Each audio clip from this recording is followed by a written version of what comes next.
Hello everyone, welcome back to my mini vlog. তো সকাল থেকে কাজবাজ সেরে নিয়ে টিউশন করছিলাম, আর সকাল টাইমটা যেহেতু আমি ভীষণ ব্যস্ত থাকি তখন আর ভিডিও শেয়ার করা হয় না। টিউশন সেরে নেওয়ার পরে বিছানার বেড কভারটা চেঞ্জ করে নিয়ে পরিষ্কার একটা বেড কভার পেতে নিলাম। সার্ফে দিয়ে এসে বেড কভারগুলো কেচে আর ছাদে মেলিয়ে আসতে পারিনি, ঝমঝমিয়ে এলো বৃষ্টি। আর এই বৃষ্টির সময়টা তো এই জানলার ধারে আমার বসে থাকতে ভীষণই ভালো লাগে, এটা হচ্ছে আমার শান্তির জায়গা। আর বৃষ্টি পড়ছে সেটা বসে বসেই দেখছিলাম। আচ্ছা তোমরা বলো তো কার কার তোমাদের বর্ষাকাল ভীষণ প্রিয়? আমার তো একদমই বর্ষাকাল ভালো লাগে না।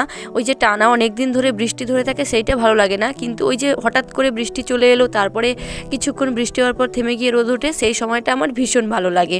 আমার তো পছন্দের ঋতু হচ্ছে শীতকাল। তোমাদের কোনটা কমেন্টে জানাতে ভুলো না। তারপরে রান্নাবান্না সেরে নিয়েছিলাম, ভাত করেছিলাম, এখানে লেবু দিয়ে একটা মাছের টক করেছিলাম। জ্বর তো সবার, জ্বর মুখে তো একটু টক খেতে ভালো লাগবে।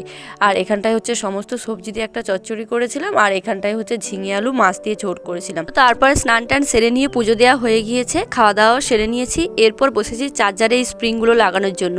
তোমাদের দাদাভাই যখন কাজ থেকে এসেছিল তখন দেখেছিলাম ওর চার্জারে লাগানো, আর আমি দেখে বলেছিলাম যে তুমি ভীষণ না স্বার্থপর হয়ে গিয়েছো, কারণ নিজের চার্জারে লাগিয়েছো, কই আমার জন্য আনোনি। তো ও বলেছিল যে আমি কাজে যাওয়ার আগে তোমাকে কিনে দিয়ে যাব, কিন্তু ও তো গতকাল চলে গিয়েছে। ও মনে হয় কিনে বাবুর কাছে রেখে গিয়েছিল, কারণ আজকে দুপুরে দেখি হঠাৎ করে বাবু আমাকে এটা নিয়ে দিল, দিয়ে বললো এ নাও, চেয়ারের উপর রেখে দিল। তো এটা না ভীষণ কাজের, কারণ সবসময় আমরা চার্জারটা পরিষ্কার রাখতে পাই না। আমি তো কলগেট দিয়ে পরিষ্কার করে রাখতাম, কিন্তু যতই পরিষ্কার রাখি তো মাঝের মধ্যে তো কালো হয়ে একদম ময়লা হয়ে যায়।